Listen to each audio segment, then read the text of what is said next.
Christian parenting.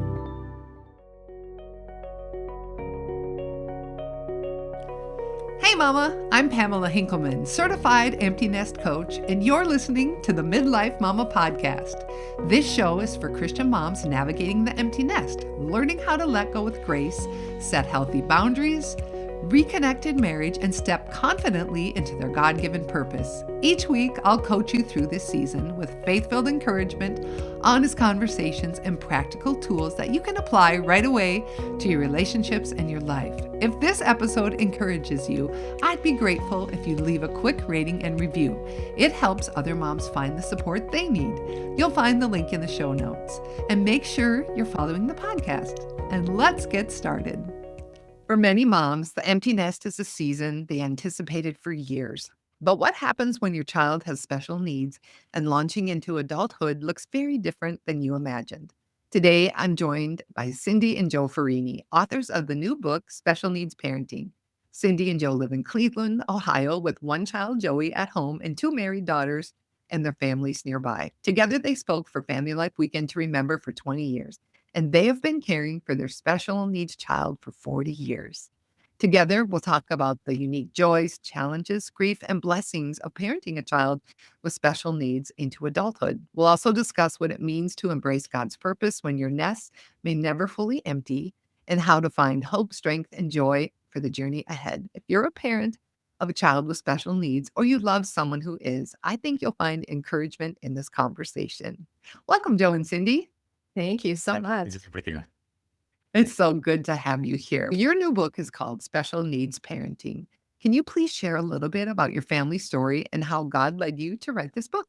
We'd love to. As you said, we have a son who's named Joey, and he actually is going to be 45 in just a month. We can't believe it. And then we have two daughters who live close to us. In total, we have 5 grandchildren. One of the girls is foster care parenting, and so we have extra grandkids here and there, and we love what they're doing. We really appreciate their hearts in that. So we've been married for almost 47 years, and we never thought that this would be a part of our life. And so when Joey came to us, it really changed everything. It didn't just change the day or for a little season and then things get better. It changed us for a lifetime. And so writing this book, The Special Needs Parent, was so much on our heart to encourage parents to go the long distance that it is. It's not a sprint, it's a marathon. And we've written 2 other books. One is called Unexpected Journey. That's a really thorough book on special needs of many different kinds. And then also Love Always, A-L-L, Always, more on the marriage idea in terms of how do you handle a marriage when you are dealing with special needs or caring for someone. But this book, The Special Needs Parent, is specifically for parents, single or married, that are struggling maybe, or they're on the beginning part of the journey and they're thinking like, how are we going to do this? And we both feel like we've had enough experience that we have enough to say on this topic after 45 years. And we think someone needs to go through their child going through puberty before you can actually write a book parenting as a whole. I think we have that background. Yeah. I love that. I love that. You waited. You waited. Yes. And Joey, he's almost 45. And so he's really given us a whole spectrum of what life looks like. And we're even seeing that he's growing older. You know, as we're getting older, we laugh, we say, we're finally catching up to how slow he is. We're slowing down. We're all getting on the same page. We all like to go to bed early now, mellowing out. And there is a lot of joy in this season, even though things haven't changed in terms of he'll always be with us until we're gone. Yeah. So can you tell us a little bit about Joey? What's his personality like? Tell us about his disability. I think one of the Complex, right? it's multi Yeah. factorial there, but Joey has been diagnosed. Actually, the diagnosis is pachygyria, and what that is a syndrome that includes cerebral palsy, epilepsy, and mental retardation. And he has several other little things like allergies of all different types there. But again, and I always like to interrupt. The mental retardation was the diagnosis. So sometimes Okay. people think they shouldn't use that word, but when used properly and not used to be derogatory, it really is a very fitting diagnosis, we feel. Okay. So Thank Joe's you. accurate in that. I just want to clarify for those listening that it's not derogatory. Yes, thank you. Yeah, exactly. Joey does live with us, and he is a blessing. I'll just say that. After 45 years, I can say that confidently for you and with you. I didn't always feel that way. Initially, when Joey was born, he was a perfect looking baby. And he had a 10 out of 10 EPCAR score. And we thought, Mike, we got a genius on our hands here, or a great athlete or something. But as the months rolled by and he was not hitting his mile markers there that he should have been hitting, we finally said at 9 months, I think is what we said, there's something not right here. And Cindi being very proactive. The doctors were just kept telling us he'll get better, he'll catch up, he'll catch up. And was he your first child? Yes. Yeah. Yes. So you didn't know, right? No, We knew that he wasn't catching up. and you don't expect that. We've shared so many times how our background, there's really nothing in our background that we would say, oh, you shouldn't have done that, or you shouldn't have Right. done this. And that's why he turned out the way that he did. That isn't the case here. And so when we began to see that he was not hitting those markers, we really were challenged by what happened. Yeah. And I do recall that it was one of Cindy's close friends that basically just really confronted Cindy's mom and said, are you seeing what's pretty obvious to me as an observer and a friend that Joey is just not doing those things that he should be doing? Then Cindy's mom just basically, and Cindy talked, and that began the ball rolling for us. And so we're very thankful for that friend who is still a friend after all these years. But I think the way it started for us was that Cindy went to the library and she took out an old book, a whole medical book, biology book, whatever. And she just began revealing to me basically that you do your homework. And so I started doing some research on Joey and just looking at his symptoms. And basically I came up with the diagnosis that Joey has cerebral palsy and epilepsy, mental retardation. And we went to the doctor at that point and we said, this is what we think our son has. And rattled it off for him. And he says, yes, you're right. And he just got up and walked out of the room. And that was the end of that conversation. And so we were left by ourselves, and we just looked at each other and burst into tears because now we realized that we had before us a life-changing thing that changed our life forever. change everything. And To give you just a picture too, my dear friend was so gracious to carefully go talk to my mom. It was just a bunch of moms with their kids, and we were at my mom's house, and we were actually celebrating Joey's first birthday. It wasn't really a party. We were just there to hang out and just enjoy our time. And Joey was in a high chair. He was 1, and he was in a high chair, and he was just had no muscle tone. He could barely hold his head up, and his hands were still really closed, kind of tight. there's hypotonic. And his friends around him, they were running to the pond and throwing in stones. Some of them were not quite walking yet, but they were far advanced from Joey. And I did see the difference. So as a new mom, you just think, he's going to catch up. Everybody said he's going to catch up. He's going to catch up. I'm going to take what the professionals are saying will happen. And that began the ball rolling between 9 months and a year, seeking things out, looking for answers. And then really pretty soon from there, after talking with the doctor and getting on board with going to where is near us, it's a metro hospital that did physical therapy, occupational therapy. It was all beginning stages of things. They were wonderful. And whatever they would teach me there, I would bring home, and Joe and I would go over and over it with Joey. And just for instance, like the crawling stage, and I might be a little off on this, but as I recall it, it's like 13 steps until a child actually crawls. So it's having the good core to sit up straight and then to turn and then to go into the crawl. So that's what we kept practicing over and over, like the sitting up straight, and then the turn. So until his brain could get into those grooves. So it was just getting that motion into the grooves of his brain, going over and over, so that he could learn what to do and how to actually make those crawling movements. So today, as a 45-year-old, he walks, he does talk. It's very hard to understand him, but such that we are good interpreters for him, and we're always with him so we can help him. But there are times where we don't get it. And somewhat recently, I had 20 minutes. I sat at the kitchen table with him trying to figure out what he was saying. And I'm so thankful he's patient to not get upset. But then a lot of times he drifts, and I think he just forgets about it. Or maybe he's just frustrated and goes, okay, that's enough with mom. Come on, Mom. What's wrong with you, Mom? That's good. I'm good. I'm done now. Yeah. So that's just a quick overview. But even through puberty and things like that, there were a lot of different things that we really had to learn anew.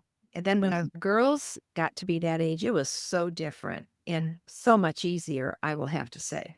Exactly. I want to know, what are some of the biggest emotional challenges couples face when they realize that their parenting journey may look very different from everyone else's? What was that like for you guys?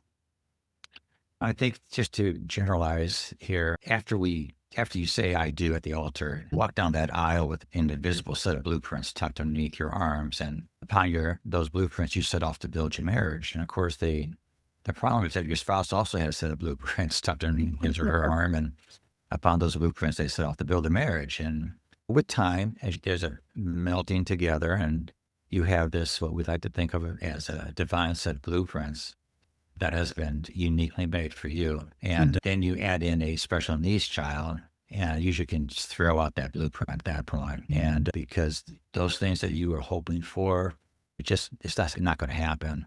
And that's, of course, tragically is where many special needs parents bail out.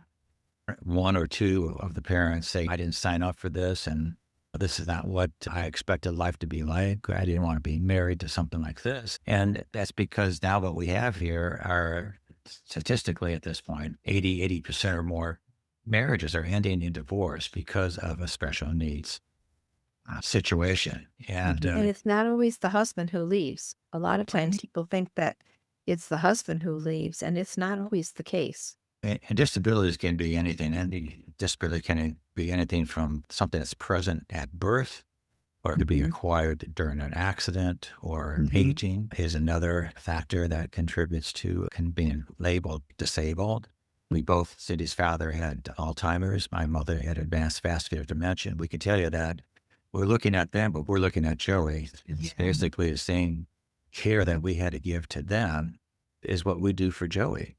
And of course, unfortunately, what that brings it to is that 1 in 3 households in the United States have a disabled person in their home at that point. And when I was reading that in your book, the statistics, I was like, oh, this impacts a lot of people. Yes. it just, More than we know or think about. Absolutely. Yeah.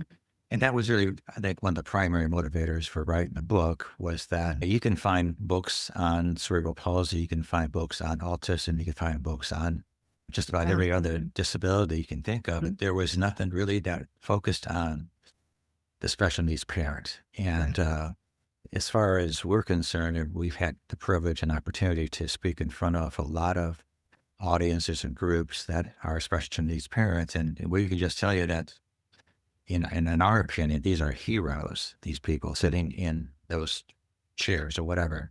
And then you add sometimes a single parent that has to deal with this issue, and you think, how do they do it? And then you think of the fact that sometimes these people try to do that without the Lord. And that is amazing to figure that some people do that. And so what we wanted to do was we wanted just basically to come alongside of special needs parents and help them as much as possible. As special needs parents, families with special needs, one of the biggest factors, stressors in their life is that they isolate. And social isolation is one of the things that we want to try to reduce that. And we wanted to help to create a sense of community as much as we could through system. But I can tell you in our book, we have so much resources available for people that we have just learned over the years because we needed it.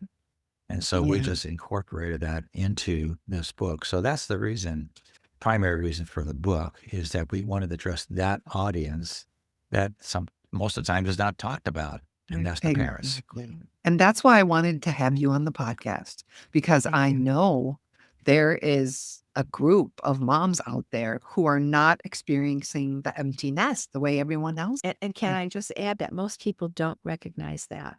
They just know that we have Joey.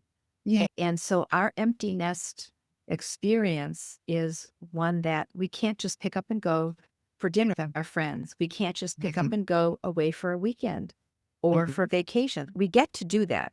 Okay, I'm not complaining. However, what it takes to do that is a lot. It's a lot. It's getting someone to care for that child, that adult child. It's making sure they have all their medications. And if they're in a program, who's taking them, who's bringing them. If they're in some kind of a workforce that's maybe supervised by people, who is caring for their delivery and return from home and to work or whatever. And you know what happens when people actually get on board and help you do that? They're amazed at what you do because now it's on their plate. And people have no idea. People have no idea what you guys go through every day, for decades. Every day. Exactly. And along with that, you had also mentioned just emotionally things that we have gone through. This will kind of tie in with it, but a couple of things are like capacity. The reason, even at our age, that we're doing what we do is because we've worked at the capacity to be able to do this. So people will say, I could never do what you do. Guess what? We couldn't either. Over time, we learned, and of course, we love our son. So we're going to do whatever we can to care for him and give him the best life that we possibly can. We want to do that. But capacity is something that has to be filled. And so that's what we've learned. We've learned, what do we have to fill ourselves with? It's the Lord for us. We ask the Lord, Holy Spirit, give us what we need this moment, this day. And let me also say, life isn't perfect here. It's not, we're not perfect. Our marriage is perfect. No one is. We're not. But we've learned a dance that's working for us. And it's taken years to perfect it. It's not perfect. It's getting there. It's getting better every day. But also things like emotionally, the endurance that you have to work on to be able to do what you do every day. What I do for myself, Joe and I, or Joe does for himself, we do for our son. Now, he can walk. He can talk a little bit. He can feed himself. He can sit at a table and eat. And he has very nice table manners because we really worked at that. And we don't feel like we can't take him out because everybody would be watching him. But it's all those things took much more time than anything with our girls. Things come naturally with children. Many things for special needs children do not come natural. So we've taken the time to learn those things: capacity, endurance, resilience, flexibility. Yes. All those things. Yes. And our girls, we are so proud of them. We often say we didn't raise our girls. Joey raised all of us because the girls are so giving, so caring, and we love how they're raising their children. And we look at that and we just think, and actually one of the girls said, the reason our family worked together well as a team was because none of us always got our way. And there's that's so good. It is. And it's true because at any given time, the girls could possibly be going to a choir concert or an orchestra concert that they were a part of. And Joey could be having a huge meltdown, and then we'd have to divide and conquer and figure out how do we get them there and then get Joey whatever and then get him there. Because he enjoyed all those things, but sometimes he'd be right smack in the middle of it. And you have to deal with it. You can't just put a 6'4". He's 6'4". We should have. He's 6'4". Oh my goodness. Oh my goodness. We should have added that with disability. But he's 6'4". You can't just put him in a car seat like a 2-year-old and say, when we get there, we'll deal with it. Yes. So there's a lot of different emotional things that go into raising a child, any child. But when you have a special needs child, you are doing, we call it like Groundhog Day. It's the same thing over and over and over every day until they catch what you're trying to teach them. And sometimes they don't. Yeah. I think Cindy really described that well. It's a dance that you perfect with time. Yes, I love that. I love that. And that's just, illustration. It's yeah, perfect. it is really good. And Mhm. that's just for us. But then we incorporate our girls Yeah. into that journey. And we teach them early on that they are a very important part of the team. Of course, the That's good. acronym TEAM, TEAM, is together each accomplishes more. Mhm. And they recognize that they are a valued member of the team. That's And we've always included them in everything. We try to, as much as possible, include them in that. And then when you expand that even more, we are strong advocates for incorporating what we call a constellation of mentors. Yeah. Meaning you try to incorporate into your life people who are upward mentors, and then people who are downward mentors, and then That you would mentor. that you have already Yes. mentored and have a relationship with. And then you have your peer mentors, who are your close friends. And that is a process to get to that point. But we tell folks as much as possible that is something worth doing for yourself in order to get through these challenges of a special needs, raising a special needs child, is that it's good to have a support system around you. And the support system that we didn't even talk about yet is just the medical team. Yeah. Is really an incredible, valuable asset. And Cindi can tell you more about that team support. Yeah. Just the idea of teachers, aides, even bus drivers, people Mm. who help you work on the child's IEP, which is an educational plan. There's so many people that are in the life of a child with special needs, so many more than in a child who is typically developing, as there's just a team that you need. And we have some friends that have two daughters with 100% care, 100% care in every way. And they have a team of people that come to their home daily. So in a situation like that, your life isn't your own. Your home is your own. Your time isn't your own. And I think that's one of the things a lot of people don't recognize. And speaking of the emptiness, it's not like we get to sleep in just because we feel like it or go to bed when we want to. We still have to have that pattern or that rhythm that's good of what we need to do that allows our family to work well together. And you know what? We're grateful too that our daughters, they really embrace and understand Joey. And so do their kids. The older kids who are 16 and 13, they got this. They know Joey. And the little ones, it's a little harder because it's a lot for Joey. The noise, the 6, 5, and 3, a lot of commotion. But when they are playing around and it's too much for Joey, Joey looks for a place like, where can I go that's a little quiet? So we always have a place for him that he can watch a movie or do something that he enjoys. Yeah, that's good. Let's get back to the empty nest. And Okay. comparison can be so painful when friends are traveling, downsizing, or enjoying a traditional empty nest. How can parents guard their hearts from resentment and discouragement? Oh, that's a hard one.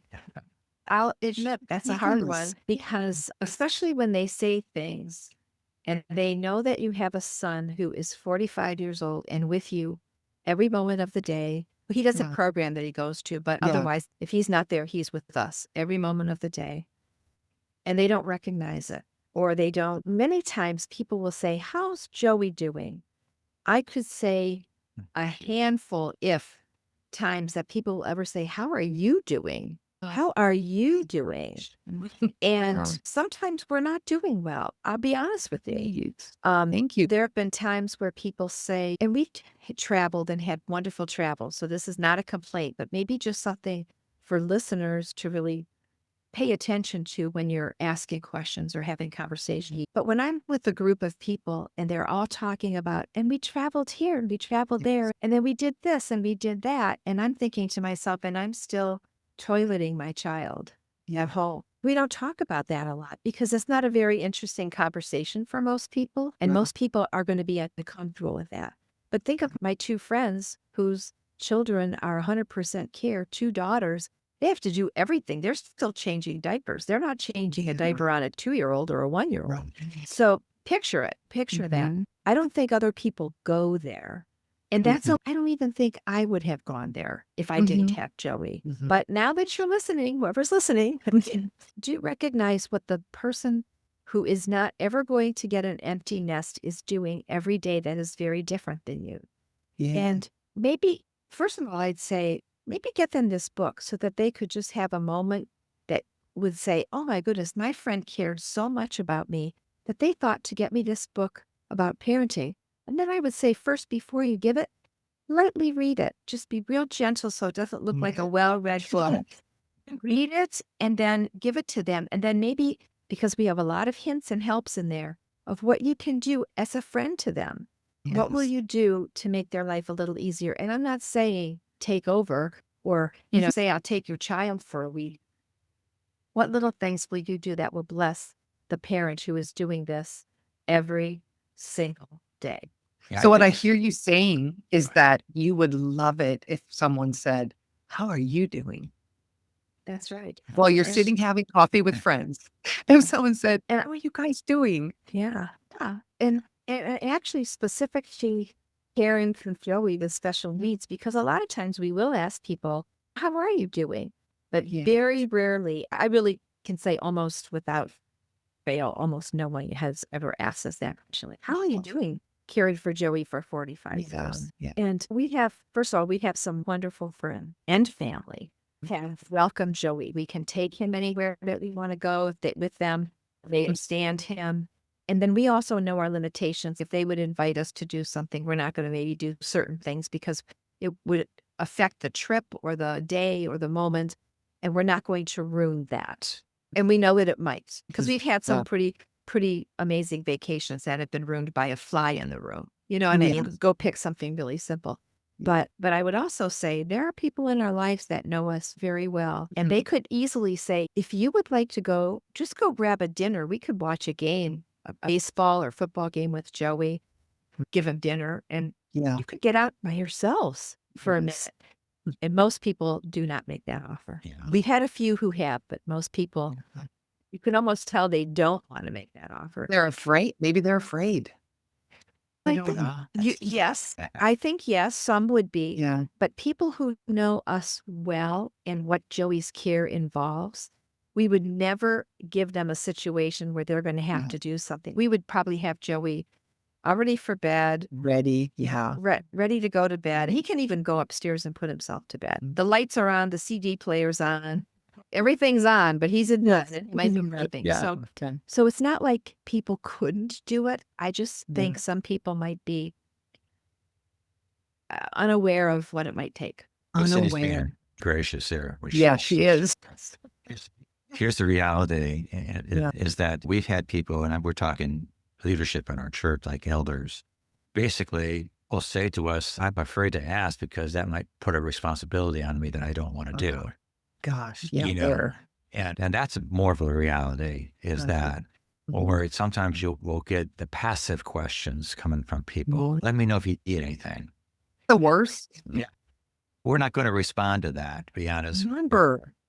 But if someone says, hey, listen, I'm going to the store. Can I pick anything up for you? Some milk, bread, whatever. We'll be there. I can be there at 5 o'clock. What do you think? And we would always say, yeah, that'd be awesome. Thank you. We'd love that. And I think sometimes when a couple or a family's in a situation where they do need help and someone says, let me know how I can help. One thing we've done, some people have said, if you need us to watch Joey or this or that, let us know. And I say to them, I'm putting your name on a list, and I have a list. Yeah. And that way, and actually, if there's an emergency, and there was recently, a couple of years ago now, an emergency where I wound up having a serious illness for a time. And we had to rush to the hospital, and we were able to call one of our friends. We left the doors open, and we said, here's what we need you to do. And she could come over and do it.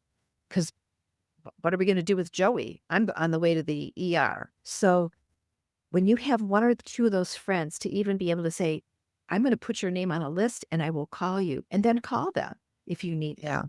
But then you might need to have a little preparation too, to let them know some of the quirks they might not know that happen in your home because of your child.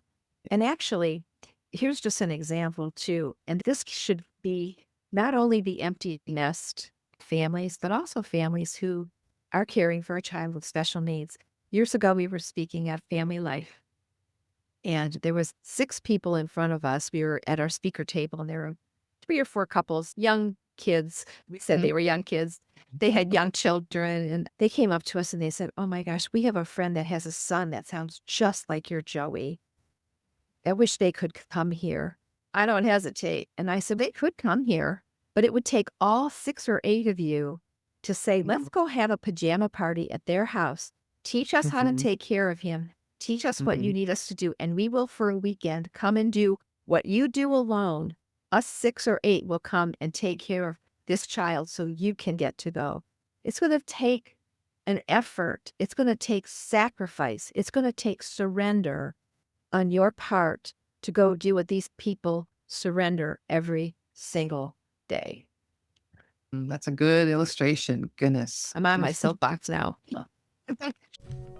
Hey Mama, if your house feels too quiet and your heart feels too heavy after launching your child, I've created a guide just for you. It's called Journaling Through Transitional Grief, a gentle, faith-filled resource to help you process the deep emotions of letting go.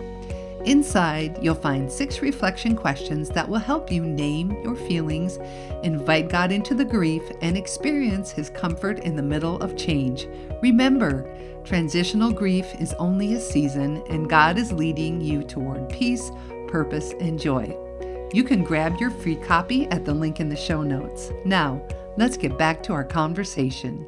Cindi, I want to circle back then to how do you handle that resentment? Do you go to God with it? How do you guys deal with it? Actually, I feel like Joe and I are able to really talk about this together well, and that is a blessing.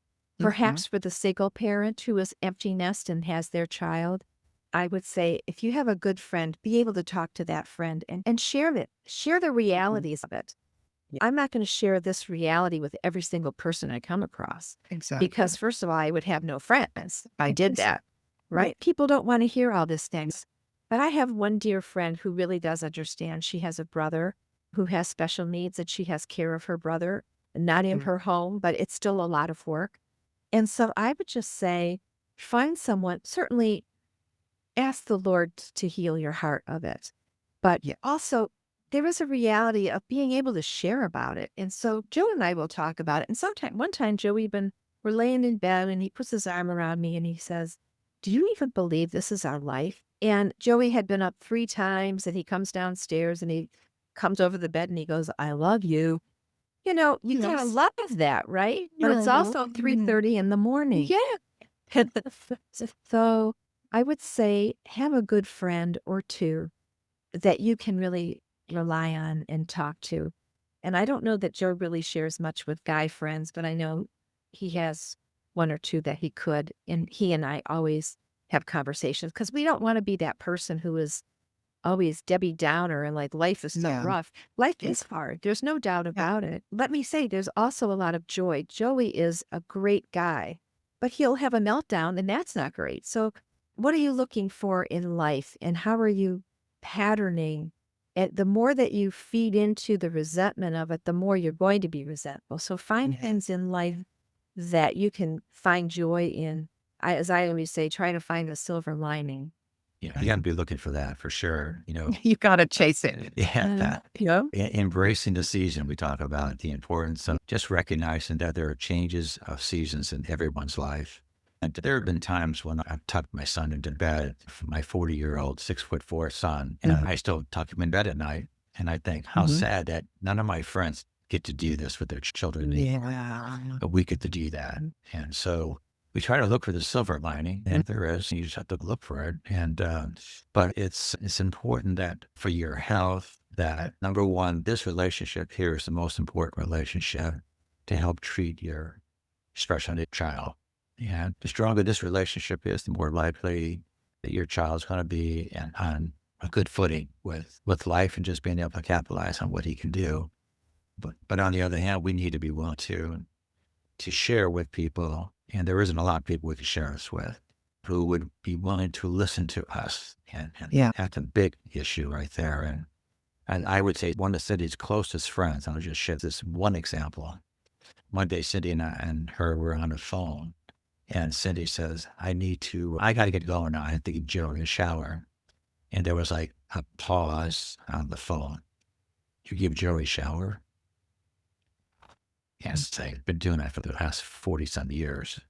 And she Yeah. said, I had no idea that you did that. This was a close friend, right? Wow. But this is really impactful here because you have to understand these people aren't asking questions. They're not curious about our life. Yeah. If we were traveling all around the world, they would probably have more interest in that than to know what we do every day. And to Mm. go a step further in terms of the empty nest, a thought too is our girls have both said that they would take Joey someday. And that's wonderful because they can divide and conquer what they want to go someplace, the other can take Joey, etc. The thing that I would want to say about that too is as someone with an empty nest, and if you're a single mom or a single dad for that matter, it's going to look different. So you've got to make that plan. There has to be plans because life is life. And someday we aren't going to be here. And the reality becomes clearer and clearer the older that we get. That's right. Okay, our last question. For the mom listening today who feels exhausted and wonders if this season will ever get easier, what hope would you want to leave with her about God's faithfulness and purpose in her unique parenting journey? I think Joey's getting slower as we go along. So that's the good thing. We don't feel like we have to run so much. But I think in the parenting journey, there is so much hope. First of all, there's joy to be found, and you might need to look for it. And so when you find that, or even when you find little things that you enjoy doing, learn how to break that up into little things. Let me just give an example. If you like to, or you want to try, say you want to try doing watercolor painting, you don't have to become a professional, just go have fun. Take a class. If you are married, can your spouse help divide and conquer by taking over the household responsibilities for you to get out and do that? Or same for a husband. Can a wife say, go out and play golf for the day Yes. or meet a friend? Because if you don't get those little inputs to the joy in your day, it's going to get really hard. And then that resentment that you talked about is going to happen. And so I think there's a lot to be said about divide and conquer so that each of you, not just one of you, is home watching the child who's now an adult for 45, 50 or more years. Divide and conquer. Let each of you get a piece of life that you can hang on to that you think this is really enjoyable for me. Maybe it's reading a book or meeting a friend for lunch or something. But figure out what it is, experiment a little bit, and then hone in on that and truly get a moment to enjoy it. Yeah. As is the case with any marriage, one of the major factors that causes and leads to conflicts is some unrealistic expectations between each other. And then you add in this variable of a special needs child. And you better learn real quick to develop some realistic expectations, because if you keep pushing against that one, life will get real bad real quick. And someone will bail out on that. And so you have to, and it really, in the big picture of things, it's all about learning contentment and being content in whatever situation you might find yourself in. And we, even as parents of special needs, we feel that God has brought us to a point of contentment, of realizing that this is what we have been given, and that God made Joey just the way he wanted him. Yes. And when I was told that, when Joey was 9 months old or a year, an elder came to our home, and he knew that we were struggling here. And when he made that comment to us, that be assured that God made Joey just the way he wanted him, I wasn't too happy with that. But I would say confidently now, I think both Cindy and I would say that if God came to us right now and said, I'm going to heal Joey, we would say, thank you, but no thank you, God. We're happy with the way Joey is right now. If you can give that blessing to the young mom and dad who just are getting that diagnosis, that would be great. But we're happy with Joey right now. In a time of life in our culture where disposing of life is really easy because it's not going to be convenient to care for a child with special needs, I would just say you're missing a blessing. You're missing a blessing. Oh, that's beautiful. Cindi and Joe, I just want to thank you for joining me today, for just shining a light on a topic we don't cover very often. Thank you. What I hear you saying is you would just appreciate being seen. You appreciate people taking interest in you, offering little ways to help, have the courage to say, hey, can I show up for a couple hours when watch football with Joey while you guys go on a date? That's wonderful. Yeah. So I want to ask, can you tell my listeners where they can grab your book, The Special Needs Parent? Yes, you can grab the book really anywhere that sells books, but Moody Publishing is who published it. So through Moody is one, or cindyferrini.com. We have books that we can also send out. And those would be the two ways, but Amazon or anywhere you get books. Awesome. I will leave those links in the show notes. And Mama, Okay. if your parenting journey looks different than you expected, I hope today's conversation reminds you that God sees you. He sees the sacrifices no one else notices, the prayers you prayed for years, and the love that you pour out day after day. Here's your coaching tip of the week. In each episode, I will give you one actionable step to improve your life. Remember, you can't change everything, but you can take one step to be better. This week, I want you to think of a mom you know who has a special needs child. And I just want you to reach out to her. Call her up on the phone, say, hey, can we come over for a cup of coffee? And just show some interest in her. Ask her about her life. That's all you have to do. And that would be such a blessing to her. Mama, remember that your story may not look like someone else's empty nest, but God is still writing a beautiful story through your faithfulness. If you enjoyed this episode, be sure to share this conversation with a friend who could use the same encouragement. Just find that little share button and send it on over. Grace and peace, Mama. You've got this, and God's got you. Thank you so much for spending time with me on the Midlife Mama podcast. My hope is that you leave each episode feeling encouraged, grounded, and clearer about what you're feeling, what God may be stirring in you, and how to move forward in the season of the empty nest. Through these conversations, I'm not just sharing stories, I'm coaching you, helping you name what's happening beneath the surface, challenging the thoughts that keep you stuck, and take intentional steps toward peace and confidence as a midlife mom. If you're ready to go deeper and want personalized coaching support, I invite you to apply for coaching. Coaching is a focused one-on-one space where we work together to gain clarity, process emotions, and discern what God is calling you to in this next chapter. You'll find the application linked in the show notes. And let's stay connected.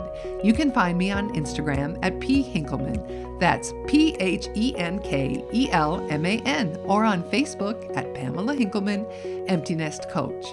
You don't have to figure out this season alone, Mama. Support and direction are possible, and I'm here when you're ready.